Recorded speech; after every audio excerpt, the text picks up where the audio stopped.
Hello everyone, welcome to advanced astrology by MV. और आज की क्लास में ये पार्ट 2 होने वाला है राहु केतु एक्सिस के बारे में। पिछली जो वीडियो थी उसमें मैंने राहु केतु एक्सिस स्टार्ट किया था। राहु फर्स्ट हाउस से लेकर और केतु 7th हाउस से स्टार्ट की थी वो सीरीज। मतलब हम साइमल्टेनियसली रिजल्ट्स डिस्कस कर रहे हैं कि राहु फर्स्ट में है तो केतु 7th में होगा, पैरेलली हम लाइफ को कैसे बैलेंस कर सकते हैं।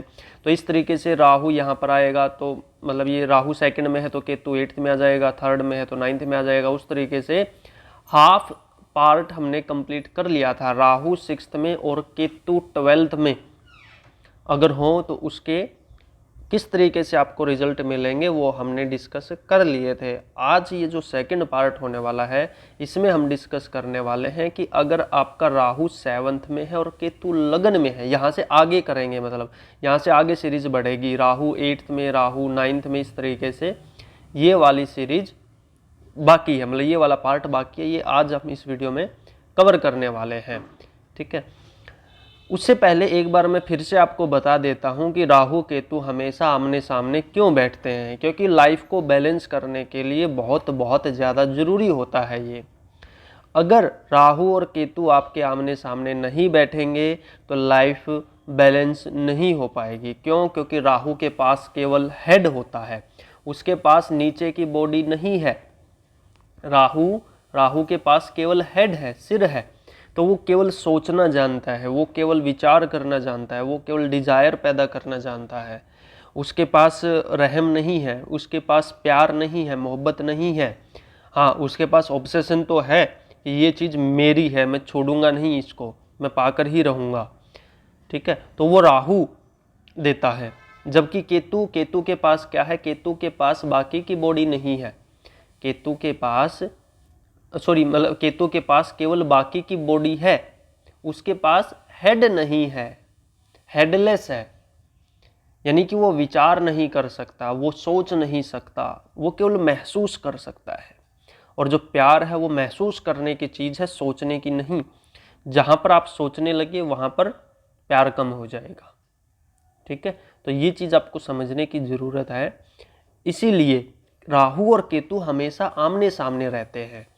अगर राहु और केतु हमेशा आमने सामने नहीं रहेंगे तो लाइफ में बैलेंस नहीं आ पाएगा। वो एक दूसरे को बैलेंस करने के लिए आमने सामने रहते हैं। कारण, अब देखिए राहु जैसे मैंने बताया कि वो केवल और केवल डिजायर्स है, बड़ी डिजायर, बड़ा करना है, बड़ा पैसा, ये सारी चीज़ें तो राहु को कंट्रोल करने के लिए चाहिए।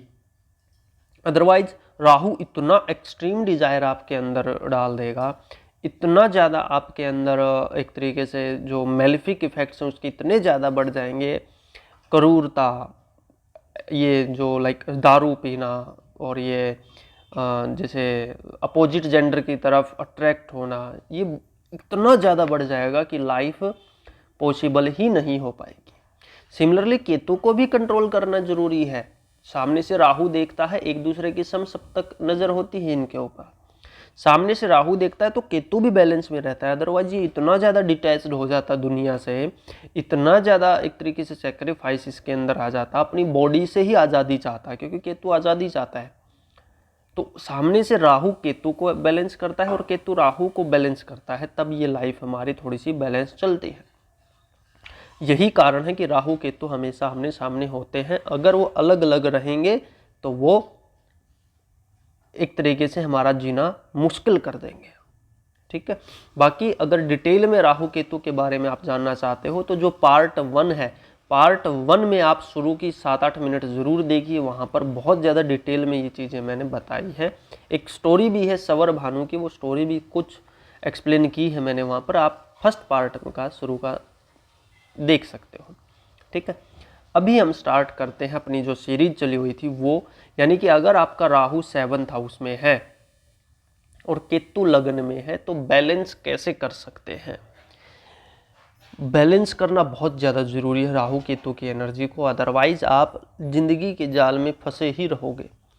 राहु 7th में आपको पता होगा एक्सट्रीम डिजायर देता है अपोजिट जेंडर की तरफ, एक्सट्रीम ऑब्सेशन देता है अपने पार्टनर की तरफ, एक्सट्रीम नेचर देता है इंसान को वेलफेयर करने का, दूसरों का भला करने का, स्पेशली हमारा जो फ्रेंड सर्कल होता है। मैंने देखा है राहु 7th में ऐसा इंसान लोग अपने फ्रेंड्स के लिए कुछ भी कर सकता है, अपने पार्टनर के लिए कुछ भी करने को तैयार रहता है, ठीक है। और क्योंकि लगन में केतु है ना, लगन में केतु दानी बनाएगा इंसान को, मुक्ति की तरफ जाना चाहेगा वो। लगन में केतु आपको साधु संत बना सकता है, लेकिन सबसे बड़ा ट्रबल है 7th हाउस में बैठा हुआ राहु, यानी कि अपोजिट जेंडर। आपको पता होगा कि पुराने समय में जब ऋषि महात्मा अपनी तपस्या करते थे तो उसको भंग करने के लिए कौन आता था? अपोजिट जेंडर का कोई इंसान। मतलब ऋषि है तो कोई महिला आती थी, और अगर कोई साध्वी तपस्या कर रही है तो कोई पुरुष आता था। तो लगन में केतु आपको दानी बनाता है, आपको ऋषि बनाता है, आपको तपस्वी बनाता है। बट सबसे बड़ी ट्रबल क्या है? सबसे बड़ी ट्रबल है आपका 7th हाउस में बैठा हुआ राहु। बैलेंस करिए चीज़ों को, अदरवाइज फंस जाओगे। तो अगर आपको मुक्ति के रास्ते पे बढ़ना है, अगर आपको इस जन्म चक्कर से छुटकारा पाना है, तो जो अपोजिट जेंडर वाला जो मैंने बात बोली है उसको बिल्कुल त्याग दीजिए, क्योंकि ये बहुत डीप में है आपके। वहाँ पर तो फिल्मों में या सीरियल्स में ये दिखाया जाता है कि वही इंद्र ने अपना रूप बदल कर ये कर लिया, वो कर लिया। तो हमें लगता है कि हमारी लाइफ में भी ऐसे कोई रूप बदल कर आएगा। रूप बदल कर नहीं आता है, वो इंसान इस तरीके से आता है कि हम उसे पहचान ही नहीं पाते। वो मतलब एक तरीके से इंद्र का भेजा हुआ ही दूत है। आप कुछ अच्छा करना चाहते हो, बीच में कोई लड़की आ गई। आप अगर एक फीमेल हो, आप यूपीएससी करना चाहते हो, कोई रिलेशनशिप स्टार्ट हो गई। मतलब एक एग्जाम्पल दे रहा हूँ मैं। अपोजिट जेंडर से जितना ज़्यादा दूर रहोगे उतना ज़्यादा अच्छा रहेगा, शादी से पहले भी, शादी के बाद भी। मतलब शादी के बाद मतलब अपने हस्बैंड वाइफ से दूर नहीं रहना है, उनके साथ प्रॉपर एक अपना जीवन यापन आपको करना है। बट एक्स्ट्रा मैरिटल अफेयर या फिर किसी दूसरे पुरुष या स्त्री के बारे में सोचना आपको बर्बाद कर देगा। आपके अंदर जो अच्छे गुण हैं उनको खत्म कर देगा। राहु 7th हाउस में, केतु लगन में, ठीक है। तो आपको इस बारे में विचार करना चाहिए कि आपको किस चीज़ की ज़रूरत है, क्योंकि केतु लगन में, राहु 7th में, दो पर्सनैलिटी बन जाती है इंसान की। कई बार ऐसा इंसान सोचता है कि मुझे तो बस दुनिया से छुटकारा पाना है, मुझे इस दुनिया में कुछ नहीं लेना, मुझे कुछ नहीं चाहिए। और 4 दिन बाद ही वो किसी लड़की के साथ बैठा मिलेगा। मतलब या फिर कुछ ऐसा डिज़ायर आ जाएगा, पैसे का डिज़ायर आ जाएगा, अपोजिट जेंडर का डिज़ायर आ जाएगा, प्रॉपर्टी का, या फिर पार्टी शार्टी बहुत करते हैं। ऐसा इंसान सोचता है कि अकेले में तो ये सोचता है कि भाई मुझे तो मुक्ति पानी है इस दुनिया से, लेकिन पार्टी शार्टी करना नहीं छोड़ता, फंस जाता है, ठीक है। तो अगर आपको केतु को बैलेंस करना है, तो मतलब अगर आपको केतु बनना है तो राहु को कम करना पड़ेगा, और अगर आपको राहु बनना है तो केतु को कम करना पड़ेगा। Opposite is also true. कैसे? राहु 7th हाउस में एक्सट्रीम डिजायर्स देता है बड़ा करने की, क्योंकि वायु तत्व का प्लेनेट है राहु, फैलाता है चीज़ों को, ग्लोबलाइजेशन का साइन है। 7th हाउस मार्केट प्लेस है, ठीक है। तो बहुत अच्छा बिजनेस मैंने बना सकता है राहु 7th हाउस में। लेकिन ट्रबल कहाँ आती है? ट्रबल आती है लगन में केतु है। ऐसा इंसान दिल से सोचता है, दिमाग से नहीं। करना चाहता है बड़ा, लेकिन बेईमानी नहीं कर सकता। जबकि रियलिटी ये है कि अगर आपको करोड़ों में पैसा छापना है तो कहीं ना कहीं बेईमानी का साथ लेना पड़ेगा। वैसे उसको पीस चाहिए, लगन में केतु है, पीस चाहिए, और वैसे उसको लग्जरी चाहिए। एक ये रियलिटी है। अगर आपको अपने शरीर को सुखी रखना है, अगर आपको अपने शरीर को खुश रखना है, तो आपके दिमाग को रेस्टलेस बनाना पड़ेगा। रियलिटी बता रहा हूँ ये। आपका शरीर कंफर्ट जोन में तभी रह पाएगा जब आपका दिमाग रेस्टलेस होगा। यानी कि 24 घंटे कुछ न कुछ करना है, कुछ करना है, कुछ करना है। बिजनेस के बारे में, पैसे के बारे में सोचते रहना पड़ेगा, तभी तो डिजायर्स पूरी होंगी। जबकि लगन में केतु उस चीज़ को रोकता है, बाधक है। लगन में केतु कुछ बड़ा करने के लिए बाधक है। ठीक है, मेंटल लेवल पे सोच सकता है वो, और एक विचार पे टिक के भी नहीं रहता। लग्न में केतु एक विचार पे ज़्यादा दिनों तक काम नहीं कर पाता। तो ये चीज़ आपको थोड़ा सा रियलाइज करने की ज़रूरत है, थोड़ा सा सोचने की ज़रूरत है कि आपको लाइफ में चाहिए क्या, आपको केतु बनना है या राहु बनना है, उस हिसाब से आपको एक्ट करना पड़ेगा। अदरवाइज इसी दलदल में आप फंसे रहोगे और बहुत बड़ी सक्सेस आपको नहीं मिल पाएगी, ठीक है ना।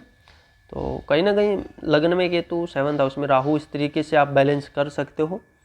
इस बारे में आपको सोचना चाहिए, विचार करना चाहिए, आपको काफ़ी हेल्प मिलेगी लाइफ में आगे बढ़ने में, ठीक है। तो लग्न में केतु, 7th हाउस में राहु को आज इतना ही रखते हैं, बाकी फिर कभी डिस्कस करेंगे। आगे बढ़ते हैं इस सीरीज़ में।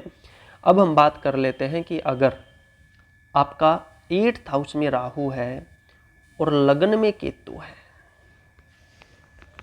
तो किस तरीके के रिजल्ट्स देगा, मतलब कैसे बैलेंस कर सकते हो, क्या आपको रोक रहा है बड़ा करने से, कैसे आप चीज़ों को शांत कर सकते हो अपनी लाइफ में, कैसे चीज़ों को बैलेंस कर सकते हो। देखिए, 8th हाउस में राहु कॉन्स्पिरेसीज देता है, हिडन शत्रु देता है। इंसान को पता नहीं चल पाता कि उसके साथ कॉन्स्पिरेसी चल रही है। कई बार तो ऐसा भी देखा गया है कि इंसान को 4-5 साल पहले 4-5 साल बाद पता चला कि ऐसा कुछ हुआ था मेरी पीठ पीछे। फॉर एग्जांपल, मान लीजिए कोई प्राइवेट सेक्टर में जॉब कर रहा है, उसकी जॉब चली गई, उसको पता ही नहीं किस कारण से गई है, और 4 साल बाद पता चला कि किसी दूसरे इंसान ने उसकी जॉब हटवाई थी एक तरीके से। तो राहु 8th हाउस में कॉन्स्पिरेसी देता है। करना क्या चाहिए? 2nd हाउस में केतु है, बोलने से रुकता है इंसान, लैक ऑफ कॉन्फिडेंस देता है, कम बोलता है, अकेला रहना पसंद करता है, अपने हक की बात भी नहीं कर पाता, वीक कॉन्फिडेंस देता है, ठीक है। इस चीज़ को टैकल कीजिए। अगर आपको पता चल रहा है कि भाई सामने वाला इंसान कुछ गलत कर रहा है आपके लिए, लेकिन फिर भी आप नहीं बोल पा रहे हो, फिर भी आप उसको पलट कर जवाब नहीं दे पा रहे हो, इस चीज़ को आज ही ख़त्म करना पड़ेगा आपको। केतु 2nd हाउस में, इंसान अपने हक की बात भी नहीं बोल पाता, उसकी हैबिट ऐसी हो जाती है। बचपन बहुत स्ट्रगल भरा रहता है ऐसे इंसान का। बचपन, पेरेंट्स कई बार बहुत ज़्यादा हार्श मिलते हैं, बहुत ज़्यादा डराने धमकाने वाले मिलते हैं, स्पेशली फादर की तरफ से ट्रबल रहता है। केतु 2nd में 8th में राहु, फादर की तरफ से बहुत ट्रबल रहता है। फादर पीटने वाले, गुस्से वाले 99% केसेस में मिलेंगे आपको। केतु 2nd में 8th में राहु, बहुत ज़्यादा पिटाई होती है बचपन में ऐसे इंसान की, जिस वजह से वो कम बोलना स्टार्ट कर देता है, सेल्फ कॉन्फिडेंस लो हो जाता है, और ऐसा इंसान फिर बड़ा होकर वो चीज़ें झेलता है। ऐसे इंसान को फिर अपने हक की बात बोलने में भी एक तरीके से डर लगता है, क्योंकि बचपन में पिटाई बहुत होती है, स्पेशली फादर की तरफ से, तो वो चीज़ उसको ज़िंदगी भर उसका पीछा नहीं छोड़ती। आपको अपने ऊपर काम करने की ज़रूरत है, आपको बोलने की ज़रूरत है, आपको एक्सप्लेन करने की ज़रूरत है, आपको स्टैंड लेने की ज़रूरत है। अदरवाइज कॉन्स्पिरेसीज होती रहेंगी, वो पीछा नहीं छोड़ेंगी। आपको लगेगा चलिए कंपनी स्विच कर लेते हैं, कोई बड़ी बात नहीं है, बट इस बात की क्या गारंटी है कि दूसरी कंपनी में जहाँ पर जाओगे वहाँ पर ऐसी सिचुएशन नहीं मिलेगी। तो अपने लिए बोलना सीखिए। ऐसे इंसान अपने विचार, अपने इमोशंस अपने अंदर ही दबा कर रखते हैं, बहुत ज़्यादा शेयर नहीं करते। या तो कोई डायरी वगैरह बनाइए, उस पर लिखिए कि आप अंदर से क्या फील कर रहे हो। अंदर ही अंदर ऐसा इंसान घुटता रहता है, कुछ बाहर निकालता ही नहीं है। और जब कुछ बाहर नहीं निकालेगा तो फिर वो लंबे समय पर, मतलब आगे चलकर आपको बहुत ज़्यादा परेशान करेगा। स्पेशली 40 ईयर्स के बाद ऐसा इंसान मेंटल तौर पर भी बहुत परेशान हो जाता है, क्योंकि इमोशंस बहुत ज़्यादा दबे हुए हैं। अपने इमोशंस को बाहर निकालिए, ठीक है। अदरवाइज 8th में राहु है, पीछा नहीं छोड़ेगा, आपको ट्रबल करता रहेगा। और उसको मजबूत कौन बना रहा है? केतु सेकंड में। तो अगर आपको राहु को कंट्रोल करना है तो केतु का एलिमेंट बढ़ाना होगा आपको, ठीक है। तो कहीं ना कहीं चीज़ों को बैलेंस करिए। और क्या ट्रबल देता है, सेकंड हाउस में केतु इंसान को लाइक फूड से रिलेटेड इश्यूज दे देता है। 8th हाउस में राहु है, सेकंड हाउस में केतु है। सेकंड हाउस फूड का है, 8th हाउस हमारे एक्सक्रीशन का है, यानी कि जो हमारा वेस्ट मटेरियल निकलता है, एक्सक्रीट करते हैं हम, टॉयलेट जाते हैं, तो 8th हाउस उस चीज़ का होता है। अपनी फूड हैबिट्स को सुधारिए, समय पर खाइए, अच्छा खाइए, अदरवाइज ये डाइजेशन रिलेटेड इशू, कॉन्स्टिपेशन या फिर डायरिया जैसे इश्यूज आपको बहुत होंगे। 8th हाउस में राहु है, अपनी फूड को ध्यान दीजिए। सेकंड हाउस में केतु है, पानी ज़्यादा पीजिए। सेकंड हाउस में केतु, ये देखा गया है पानी बहुत कम पीता है इंसान, ठीक है, तो पानी ज़्यादा पीजिए। केतु सेकंड हाउस में है, फूड हैबिट्स को सुधारिए। बहुत ज़्यादा एक तरीके से लिमिटेड कर देता है ऐसा इंसान, बहुत चुन चुन के खाता है, ठीक है, ज़्यादा चुनाव मत कीजिए, थोड़ा सा खुलिए, अलग अलग तरीके। ऐसा इंसान चूजी बहुत हो जाता है फूड में कि मेरे को एप्पल खाना है तो केवल एप्पल ही खाना है, ठीक है, ऐसा नहीं है। अगर आज एप्पल नहीं है, बनाना है घर में, तो वो खा लीजिए, कि अदरवाइज आगे चलकर आपको ट्रबल करेगा, ठीक है। बहुत ज़्यादा चूजी नहीं होना है फूड को लेकर, ठीक है। तो ये कुछ टिप्स एंड ट्रिक्स हैं आपके लिए जो आपको हेल्प करेंगी लॉन्ग टर्म में। राहु और केतु को बैलेंस करना पड़ेगा, अदरवाइज आप कहीं ना कहीं बहुत ज़्यादा परेशानी में हमेशा खुद को फील करोगे, ठीक है। तो आई थिंक आपको चीज़ें समझ आई होंगी। अभी हम आगे बढ़ते हैं। अगर आपका राहु 9th में है और केतु 3rd में है,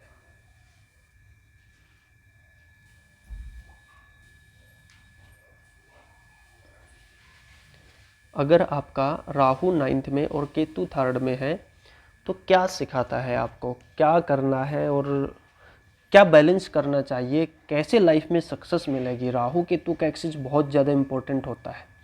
कैसे, राहु 9th में केतु 3rd में, ऐसा इंसान दूसरों को ज़्यादा ज्ञानी समझ लेता है, दूसरों को ज़्यादा फॉलो करता है कि उसने बोला है ठीक ही होगा, दूसरों को दिखाए रास्ते पर ज़्यादा चलता है, दूसरों के सजेशंस ज़्यादा मानता है, दूसरों के बहकावे में जल्दी आता है। राहु 9th में केतु 3rd में, खुद की सोचने की क्षमता कम कर देता है ऐसा इंसान, खुद के ऊपर उसको कॉन्फिडेंस नहीं रहता, शुरू कर देता है चीज़ों को लेकिन ख़त्म नहीं कर पाता। क्यों? क्योंकि उसने दूसरे को देखकर शुरू किया था। खुद के बारे में जानने के लिए ऐसा इंसान उत्सुक तो होता है लेकिन डरता बहुत है, खुद को ही जानने के लिए डरता है। वही सोचता है यार 40,000 की जॉब चल रही है, चलने देते हैं ना, कोई बड़ा रिस्क नहीं ले पाता। केतु 3rd में कोई बड़ा रिस्क नहीं ले पाता। राहु 9th में है, राहु 9th हाउस जो आपके बड़े बुजुर्गों को दिखाता है, फादर को दिखाता है, गुरु को दिखाता है। एक तरीके से मतलब किसी भी इंसान से जब आप सीखते हो तो उसको 9th हाउस दिखाता है, वहाँ पर राहु बैठा है। राहु आपको भ्रमित करेगा कि जो सामने वाला इंसान है जो बोल रहा है वो बहुत सही है, मैं जो सोच रहा हूँ वो गलत है, यानी कि lack of confidence. Ketu 3rd में करना क्या है, बैलेंस कैसे करोगे। सामने वाला जो बोल रहा है उसको सुन लीजिए, लेकिन ज़रूरी नहीं है कि वो सही हो। पहले जांचिए फिर एक्शन लीजिए। केतु 3rd में पहले तो खुद का खड़ा होने का पोस्चर ठीक करो।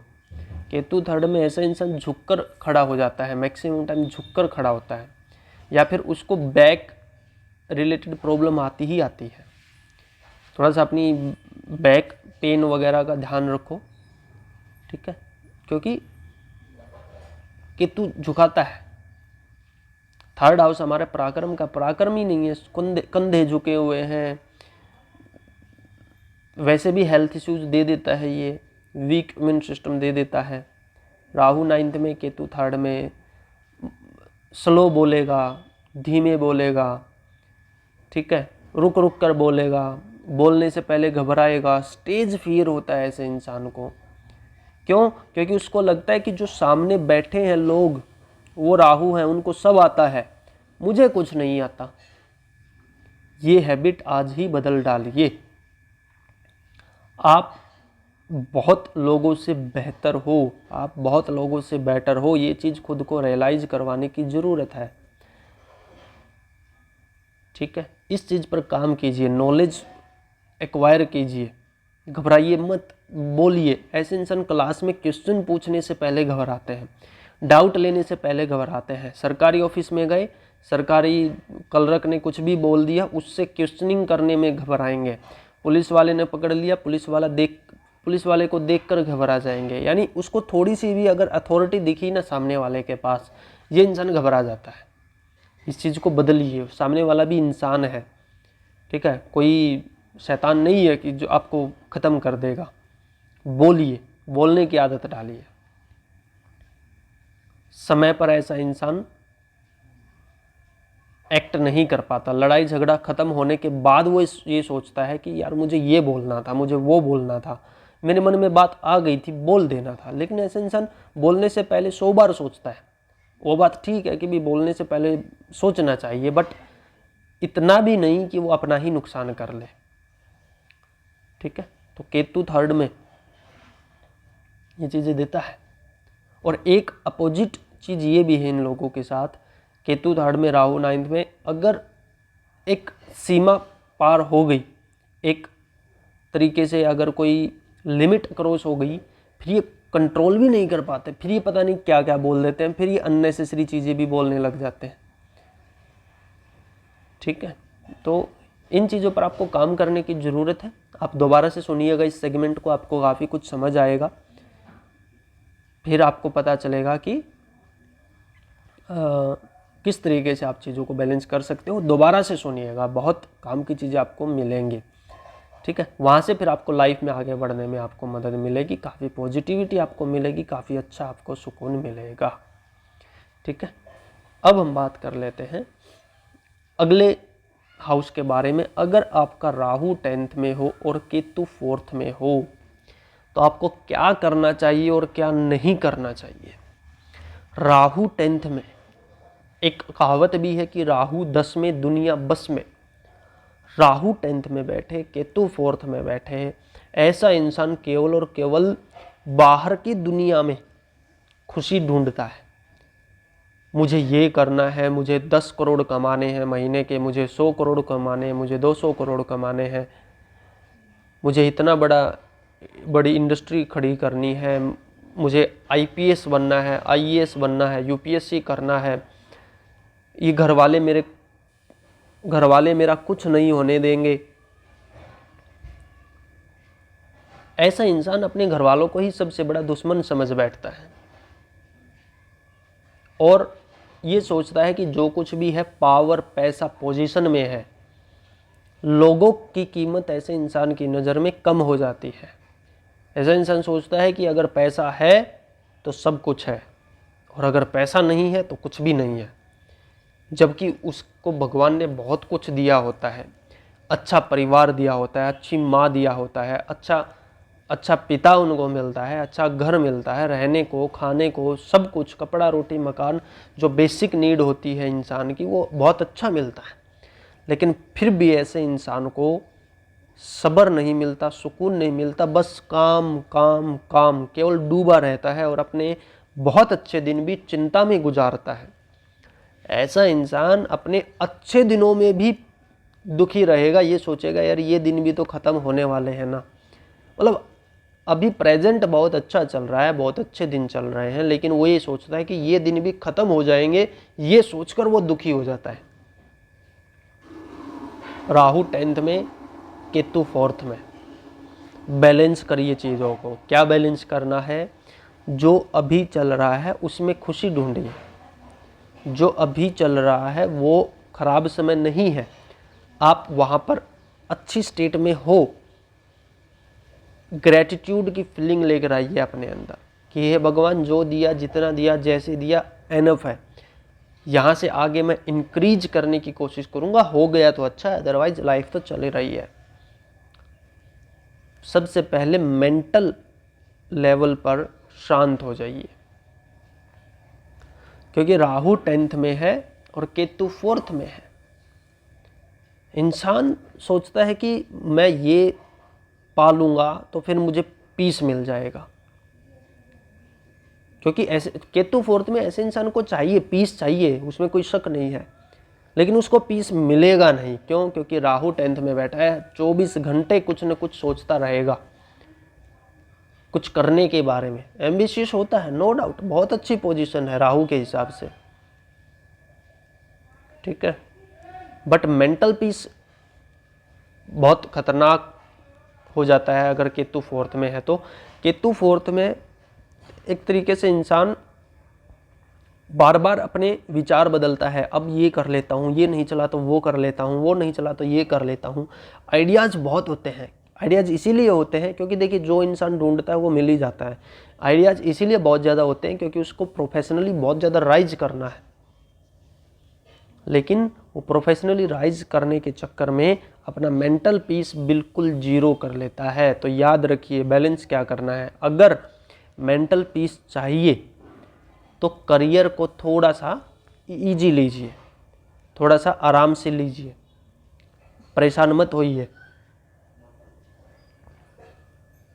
ठीक है। लाइफ है, चलती रहती है, कुछ पॉजिटिव कुछ नेगेटिव हमेशा आपके लाइफ में रहेगा।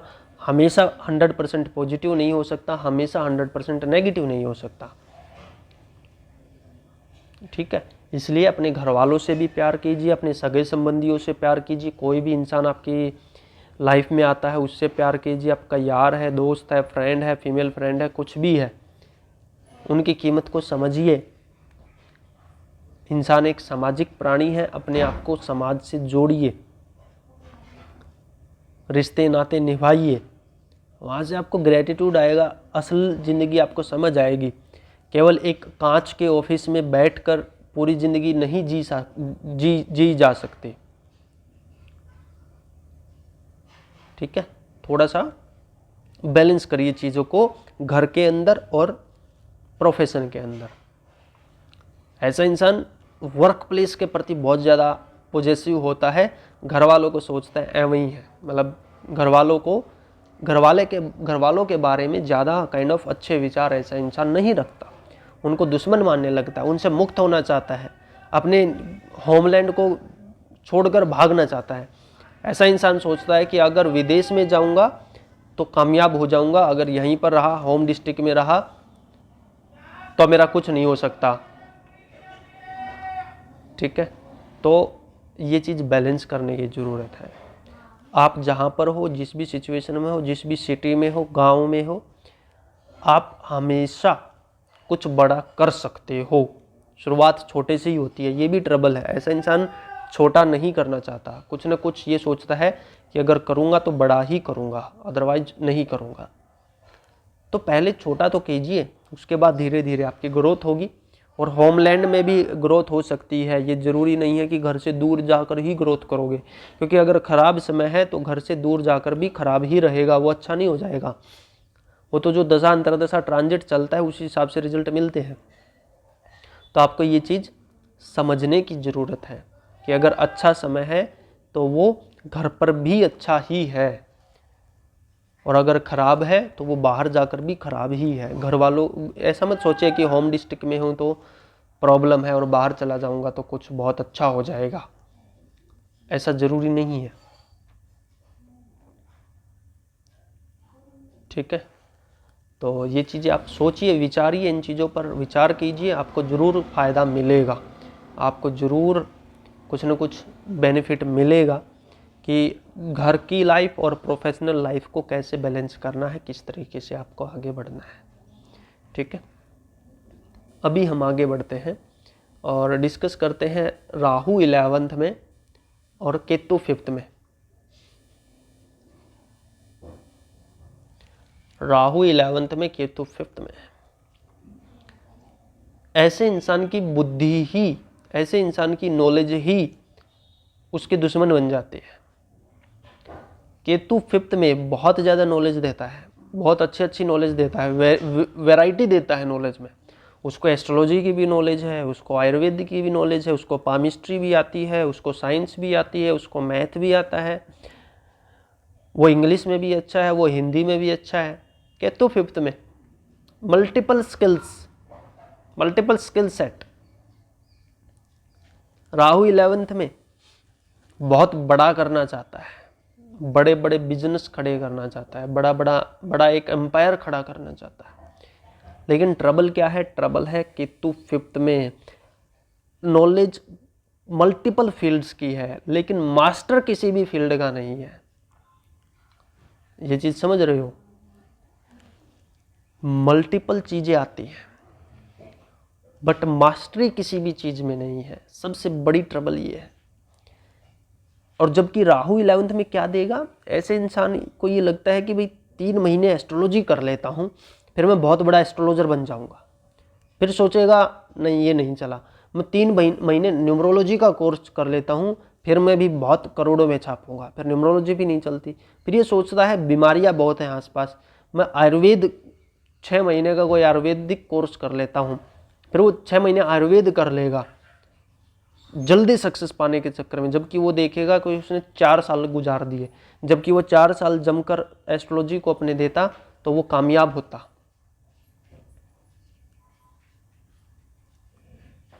ठीक है, तो क्या समझे?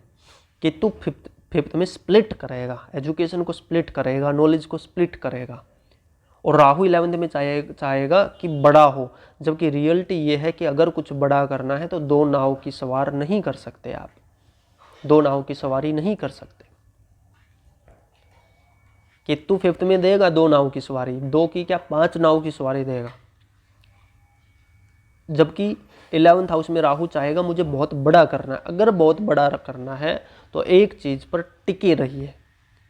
कई बार 5 साल लगते हैं, कई बार 10 साल लगते हैं, कई बार 15 साल लगते हैं, वो 1 साल लाने के लिए जो आपकी किस्मत चमकाता है और पिछले सारे कर्मों का फल आपको देता है।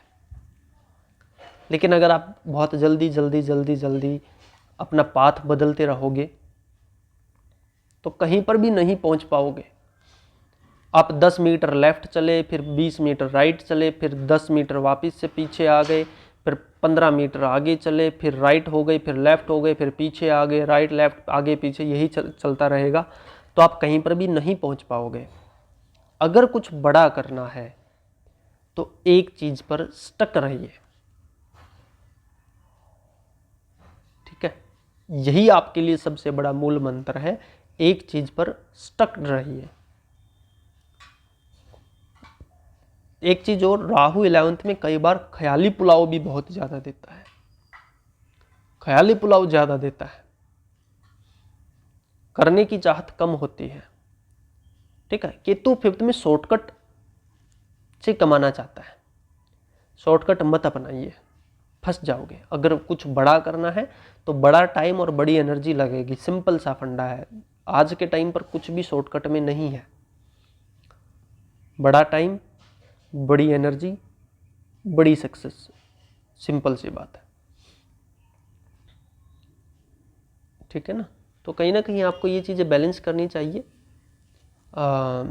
अपने आप को एक फील्ड में उतारना चाहिए। ज़्यादा इधर उधर भागोगे ट्रबल क्रिएट करेगा। राहु को अगर मास्टर करना है, राहु अगर 11th हाउस में राहु है, अगर उसके रिजल्ट चाहिए तो 5th हाउस में केतु के रिजल्ट कम करने होंगे।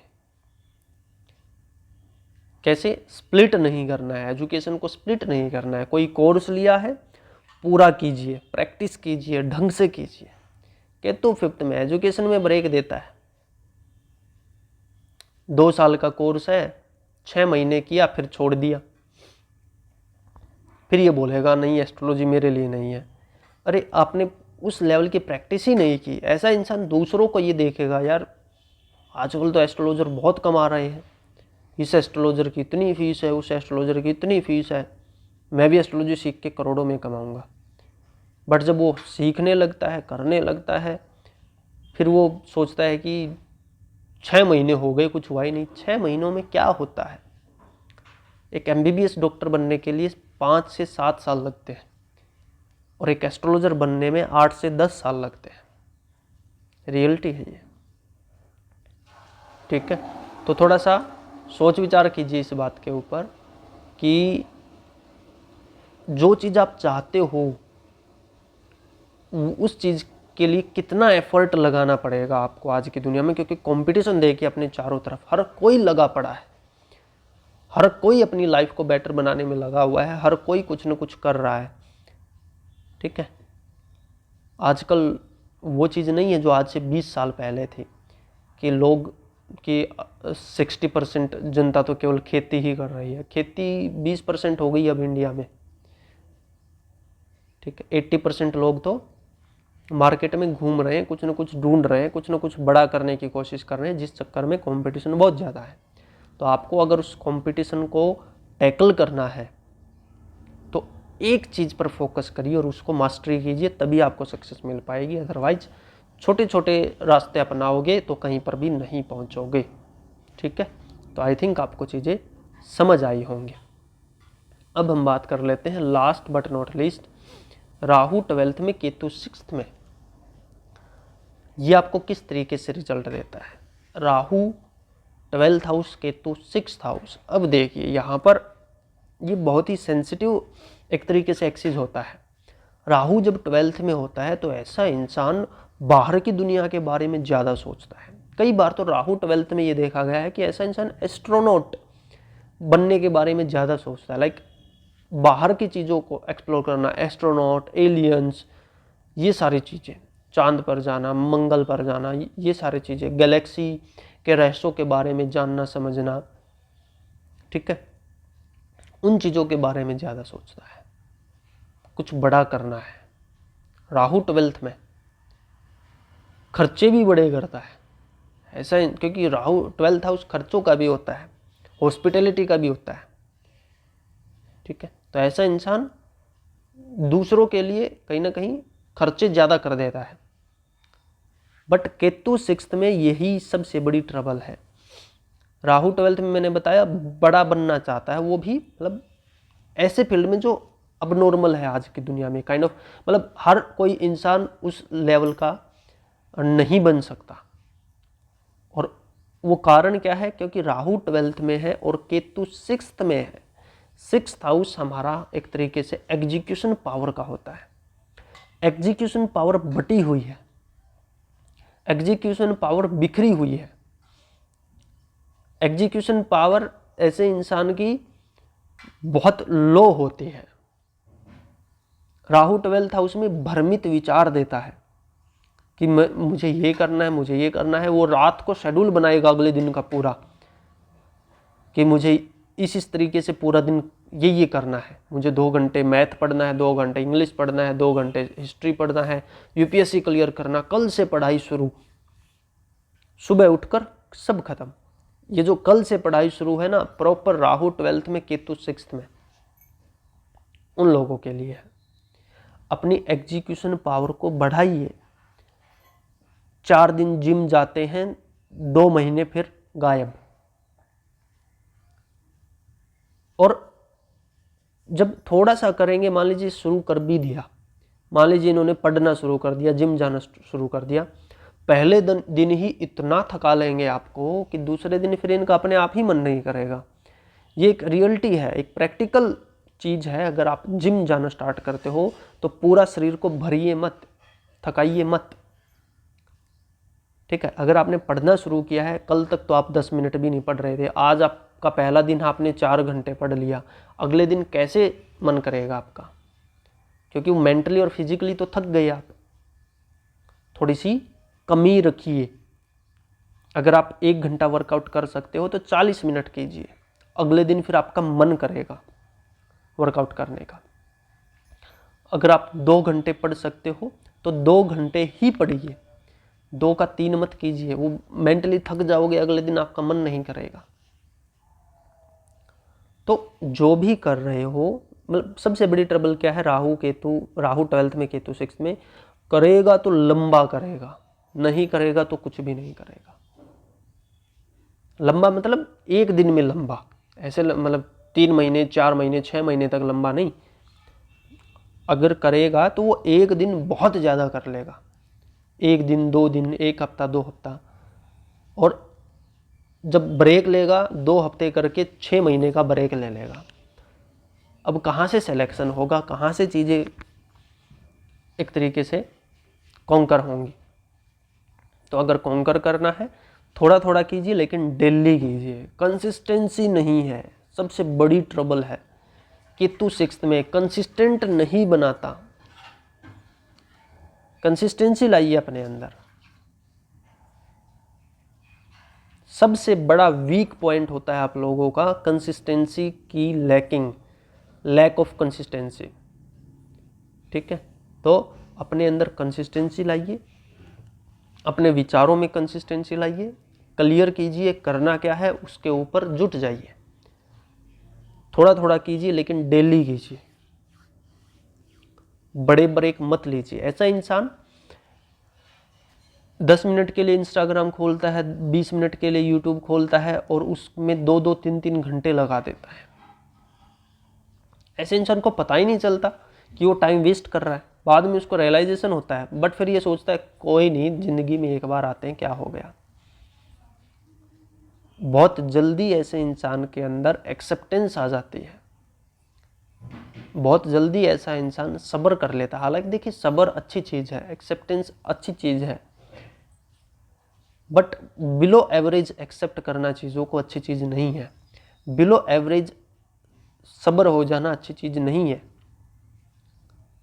ठीक है, क्योंकि आज के समय पर पैसे के अलावा बहुत कम ऐसी चीज़ें हैं जो आपकी मदद कर सकती हैं। 80 to 90% चीज़ें आपके पास तभी होती हैं जब आपके पास पैसा है। दिल का अच्छा होना आज के समय पर ज़िंदगी जीने के लिए एनफ नहीं है।